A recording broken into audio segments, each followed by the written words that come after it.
అదరగొట్టే కారం రంగు రుచి ఆచి కారం పొడి.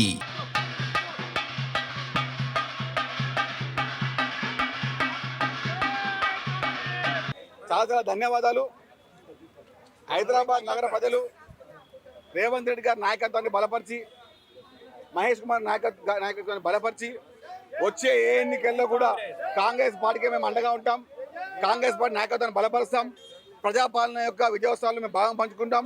అభివృద్ధి మా ఎజెండా, అభివృద్ధి మా అజెండా.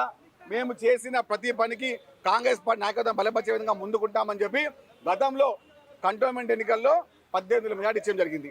ఇప్పుడు 30,000 పైసలు మెజార్టీ ఇవ్వబోతున్నారు. అంటే అభివృద్ధి నినాదం రేవంత్ రెడ్డి నాయకత్వాన్ని బలపరిచే విధంగా ఉన్నందుకు హైదరాబాద్ జంట నగరాల ప్రజలకు, అదేవిధంగా ముఖ్యంగా మాకు తోడుగా ఉన్నామని చెప్పి జూబ్లీహిల్స్ నియోజకవర్గ ఓటర్లకు మేము మనసా వాచా కర్మన రుణపడి ఉంటామని చెప్తున్నాము.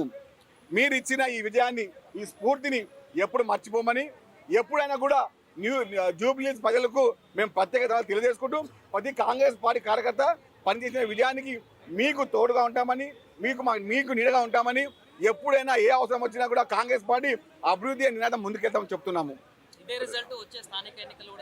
100కు 100% కనపడతా ఉంది. ఒక విజయం ఇంకో విజయానికి నాంది, ఒక స్ఫూర్తి, ఒక వ్యవస్థ. ఒక ఎన్నికల్లో ఏదైనా కానీ విజయం ఉండాలంటే మనకు ముందుగా వారి యొక్క ఉత్తేజం ఉండాలి. ఆ ఉత్తేజమే ఈ ఎన్నిక యొక్క విజయం. మేము అనుకున్నాము ఒక 30,000 మెజార్టీ అనుకున్నాము, అంతకు మించి రాబోతుంది. అంటే అభివృద్ధికి రేవంత్ రెడ్డి నాయకత్వానికి స్పష్టంగా హైదరాబాద్ జంట నగర ప్రజలు ప్రతి బస్తీల్లో, ప్రతి వార్డల్లో, ప్రతి కాలనీలో, ప్రతి అపార్ట్మెంట్లో కూడా స్పష్టమైన మెజార్టీ కాంగ్రెస్ పార్టీ అభ్యర్థికి నవీన్ జరిగింది. అంటే రేవంత్ రెడ్డి గారి నాయకత్వాన్ని బలపరిచే విధంగా మనం ముందుకెళ్తున్నాము అనే విధానాన్ని మేము మీకు తోడుగా ఉన్నాము అని వారికి ఉన్నందుకు జూబ్లీహిల్స్ ప్రజలు రేపు జరగబోయే ప్రతి ఎన్నికల్లో కూడా అభివృద్ధి నినాదంగా ముందుకెళ్తా ఉంటాము. ప్రచారంలో ప్రధానంగా నవీన్ యాదవ్ని రౌడీ షీటర్ పదే ప్రస్తావించింది బీఆర్ఎస్. అయినా కూడా ప్రజలు భారీ మెజారిటీ ఇవ్వడానికి నేను ఏమంటున్నా అంటే అబద్ధాన్ని నిజం చేయడానికి ఎన్నో ప్రయత్నాలు చేసిన బీఆర్ఎస్ పార్టీకి హైదరాబాద్ నగర ప్రజలు చెంప చెల్లెం అనే విధంగా 36 పనులు బయటకు వచ్చే విధంగా గుయ్యం అనే విధంగా ఈ యొక్క ఎన్నికల యొక్క విజయాన్ని ఇవ్వడం జరిగింది. ప్రతిసారి వీధి రౌడీ ఆ రౌడీ ఈ రౌడీ ఆకు రౌడీ కింద రౌడీ పైన రౌడీ అని చెప్పినారు కదా. ఎందుకు అబద్ధాలు మాట్లాడారు? ప్రజలు గతంలో మీ పార్టీలో చేరినప్పుడు సిసిఎస్ యాదవ్ గారు అప్పుడు రౌడీ కనపడలేదా? ఇప్పుడు ఆయన రౌడీ అయింది. అప్పుడు అంటే మీరు వేసేమో మంచిది, మేము చేసేమో చెడ్డది. దీనికన్నా పెద్ద వ్యవహారం ఏమైనా ఉందా? ప్రతిసారి మీరు ఒక మాట మాట్లాడారు, ఆ రౌడీ వీధి రౌడీ. ఎందుకండి? అంటే ఒక బీసీ నాయకత్వాన్ని బలపరుస్తుందని చెప్పి ఇష్టం వచ్చే మాట మాట్లాడారు, ఇష్టం వచ్చే వ్యవహారాలు చేసారు, ఫేక్ వీడియోలు, ఫేక్ మ్యాటర్లు. కానీ ప్రజానికం అన్నీ మర్చిపోయింది, మంచి చేసే వారిని గుర్తించుకుంది. 2014 ఎన్నికల్లో కొంచెం ఓడిపోయినాడు, 18 ఎన్నికల్లో ఇండిపెండెంట్ పోటీ జరిగింది, ప్రజలు అందుబాటులో ఉన్నాడు, ఒక బీసీ నాయకునిగా ముందుకు వచ్చినాడు, ఒక చదువుకున్న విద్యావంతుడు.